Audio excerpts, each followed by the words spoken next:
So hello everybody. Today again, this is lecture number three. For me, sorry, I guess it's lecture number four in mechanics series for GATE 2026. Okay. So sorry, I mean lecture four. It is right. So lecture four. Okay. So today the first topic that we are going to discuss here is moment of a force. Okay. So what this means? Okay. So let's suppose I will explain here by picture. So let's suppose a point is there O, okay, and at a certain distance from this point a force is acting, right?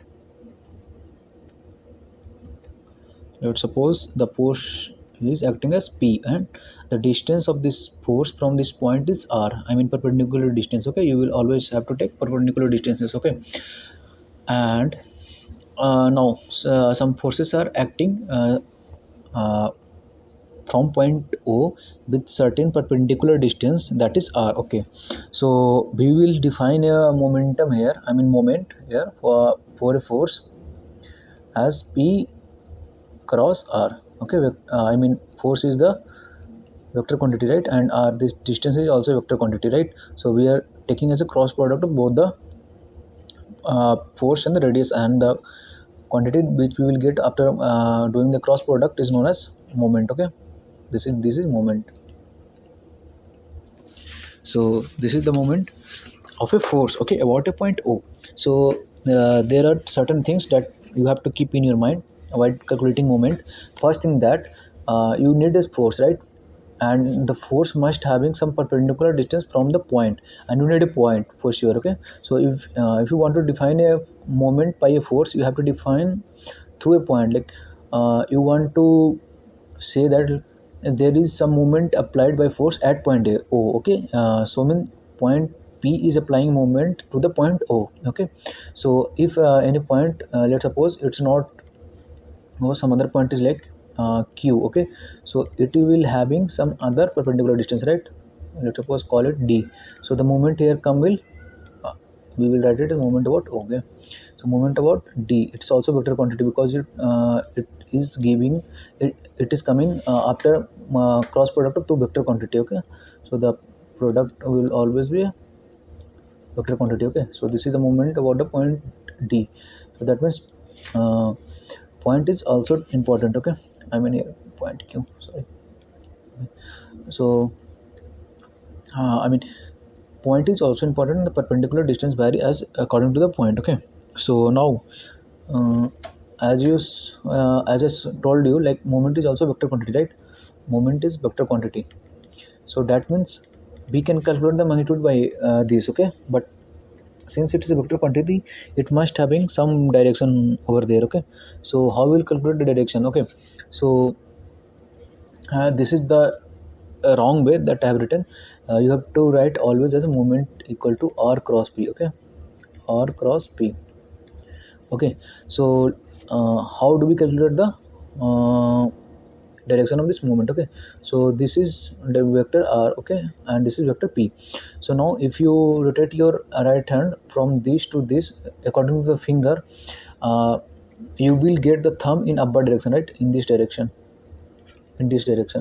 so according to this right hand thumb rule, you will get the momentum direction according to your thumb. Okay, if you curl your finger according from the R to P, like if the R is here and you you turn your finger in this direction, you will get a moment in the perpendicular direction in your thumb case. Okay, so here is the example, like at point O some forces is acting, that is P. Okay, and some distance is there D1, so some moment will get applied here, like this one is D vector, this is the direction of D vector, and this is the force vector. So again you have to rotate in this direction, so the thumb will come in case of bidirection. Okay, that's why this direction is given here. Okay, so you will have to find the direction from the right hand thumb rule. Okay, so I hope this is clear to you. And one more thing is that you have find you got your direction, right? Like what's the direction for this moment? Okay, so now here we have defined the momentum about a point. Okay, now what happen if we want to define the moment about a axis? Okay, so let's suppose one axis is passing from this point. Okay, so it can be infinitely, axis can be passed through this point O. So you will always have to take perpendicular distance from this axis. Okay, so let's suppose the axis is there.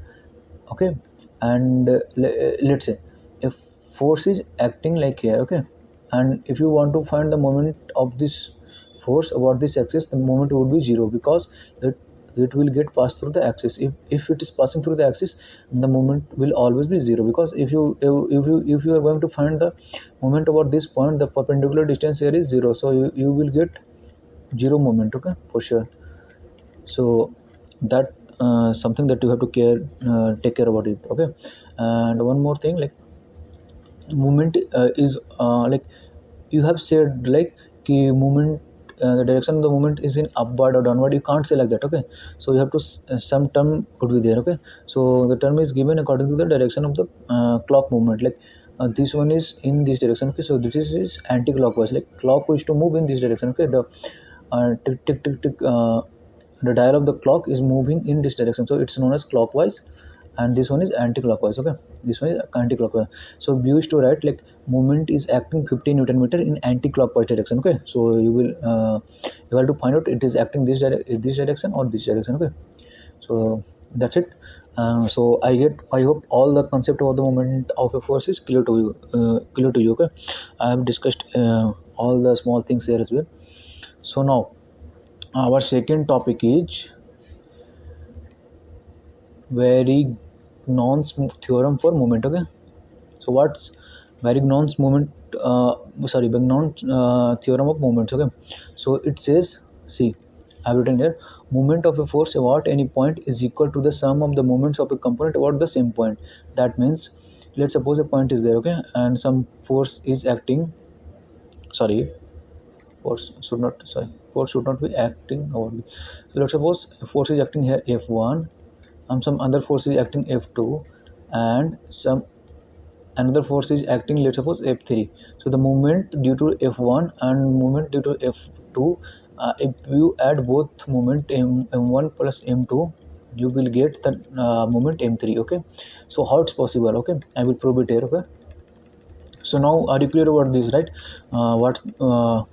What's Varignon's theorem of moment? Okay, so now I will prove it, like why this is correct.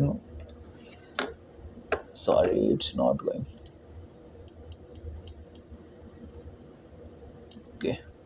Okay, done.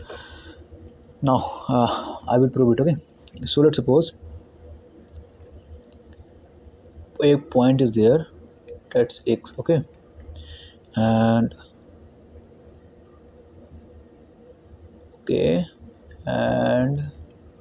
O is something, and I will draw it. Okay, and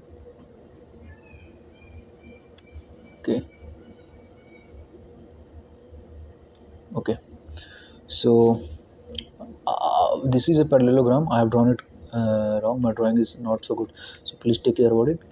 And OCB. Okay, and this is point X, and this is point O, and there is one force acting along the direction OA, that is Q, and another force is acting, that is P. Okay, now I will just match the points here, OA, and sorry for the drawing, OC, and here it is OB. Okay, and here it is OC. Okay, so OA, let me draw it once again. This OC line, I will write again. Okay, so just okay, I will do one thing. I am just pausing the video, and then I will draw it by myself, and then I will continue from over there. Okay, so now I am ready with the figure. So now I will explain it here. So let's say, so now I am explaining the figure. A parallelogram is there, OA BC. Okay, a force is acting over the point X, that is Q, and another force is acting, that is P, and the resultant of these two forces is we call it R. Okay, So now uh, we will prove that triangle OXA, that is this one OX and A, okay, this triangle is plus triangle OXB is equal to triangle OXC. That means this triangle and OXB, this triangle is equal to OXC, this one, okay. So now how we will prove this, okay. So let's say you have to write moment, okay, of a force Q about point X, okay. So how much it is? It would be like this one is the perpendicular distance, so that means OX, okay, multiplied by this force, I mean OA. Now see, I am drawing the same triangle here. O is here, A is here, sorry, X is here. Okay, X is here, A is there, O is here, okay. Now if you multiply this length and this height OA, so if let's suppose there is a triangle, rectangle, sorry, what to say, M, let's say call it M. So now the area of a triangle would be given at XA multiplied by OA, right, length into breadth, okay. Now if you want to find the area of a triangle, the half triangle, that is equal to half into XA into OA, right. So like the area of a rectangle, and that we have calculated here, right, the moment of the force Q about the X is nothing but the equal to the area of the rectangle, and half of that area is the rectangle area. So we can say that it would be equal to 2 into area area of triangle OAX, right. We can say that like this, the area would be double, then that is equal to the moment, right. This one is equal to the moment, so we can say that. Now we can also say that the moment of force P about X, okay. So we can say that it would be equal to PQ, sorry, OX, that this one, and this is OA. So the perpendicular distance of this triangle, this force P is OX, right, same, and the force is OB. So this would also equal to area of 2 times of area of triangle OXB, right.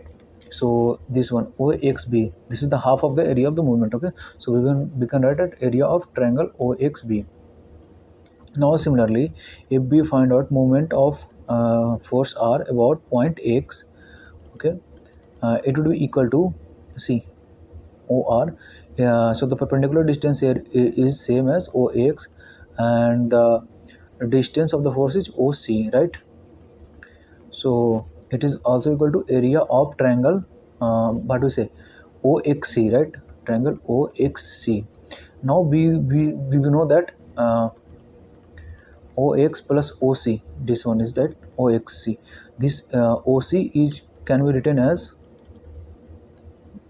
this would be the sum of two vectors, right, OB and plus BC. We have studied in the previous lecture from the triangles law, right.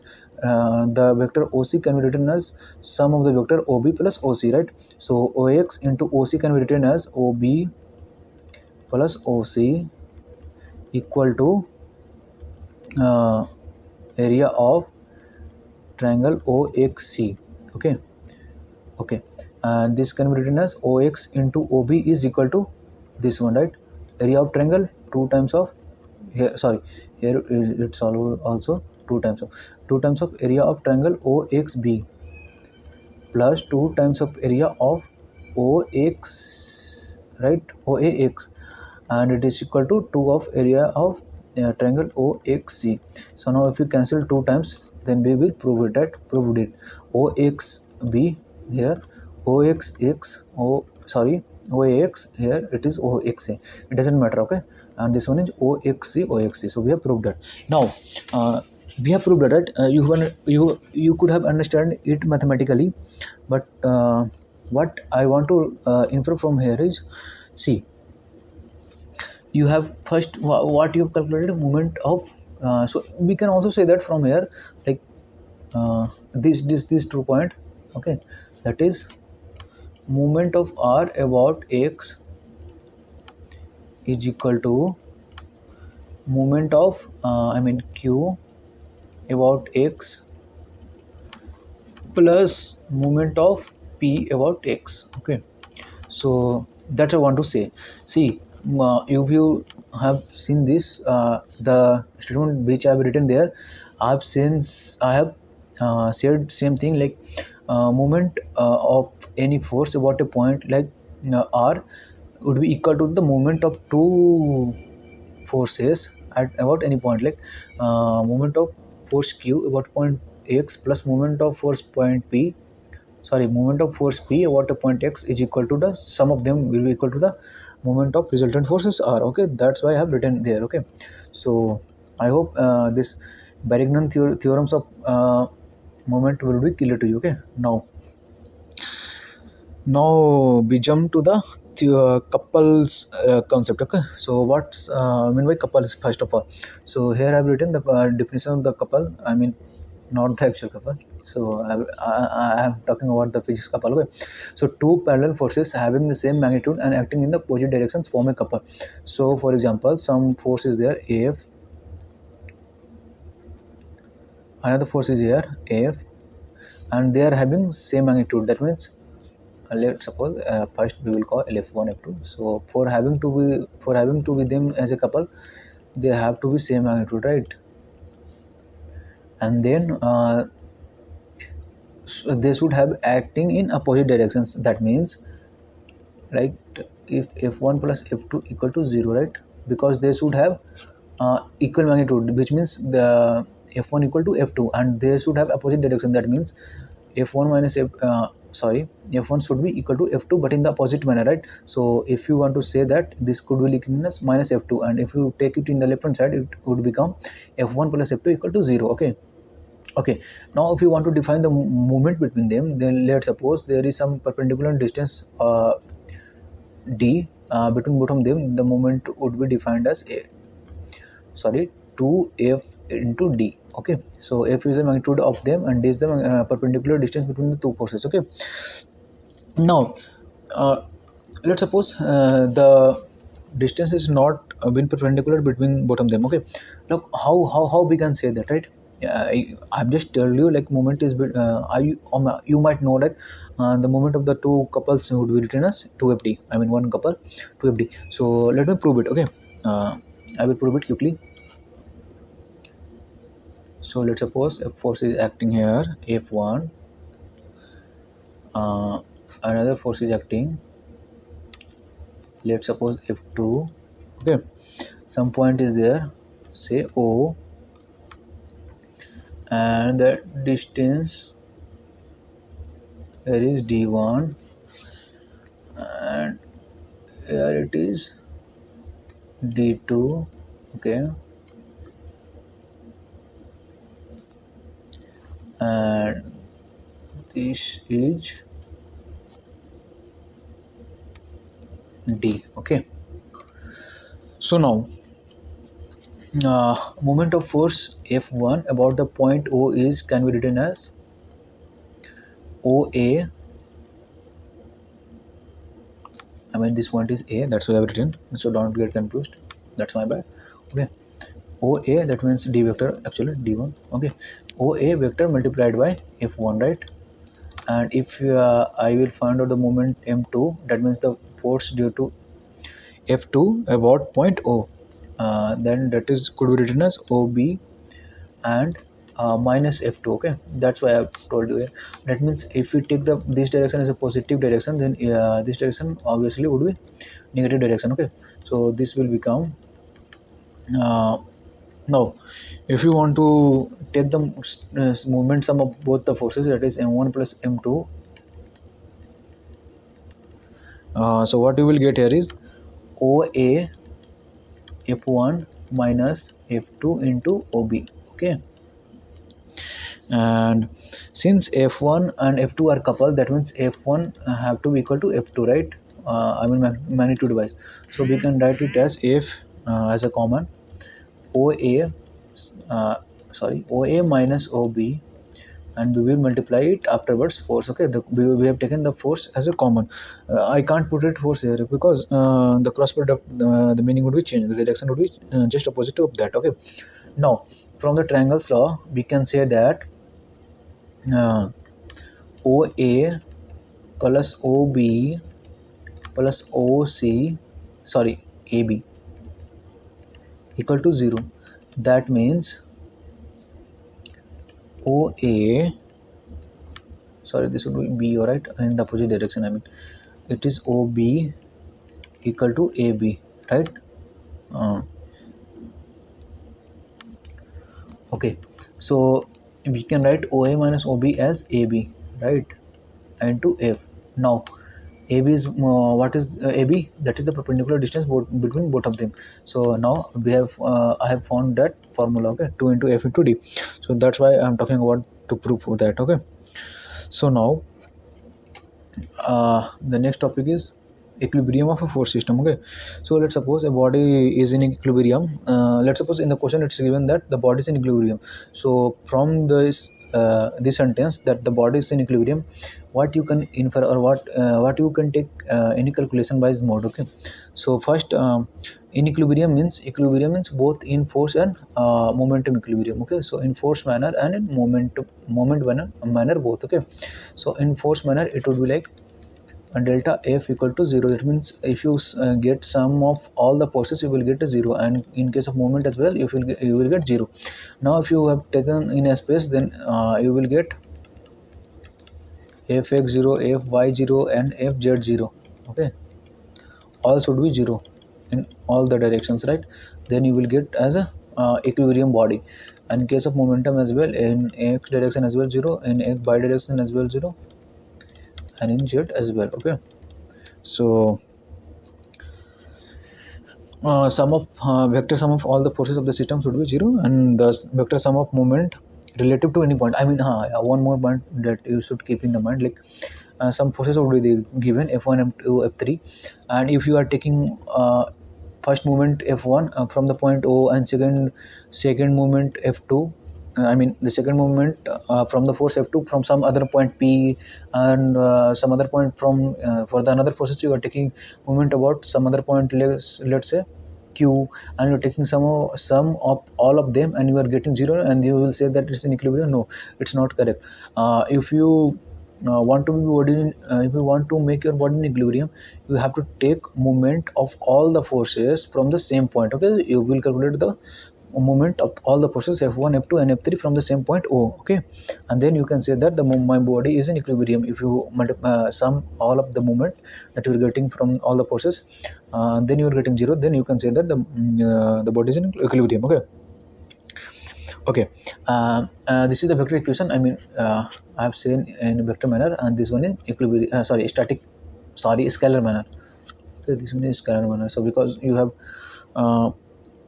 what to say, you have scalarized all the vectors in scalar form, right?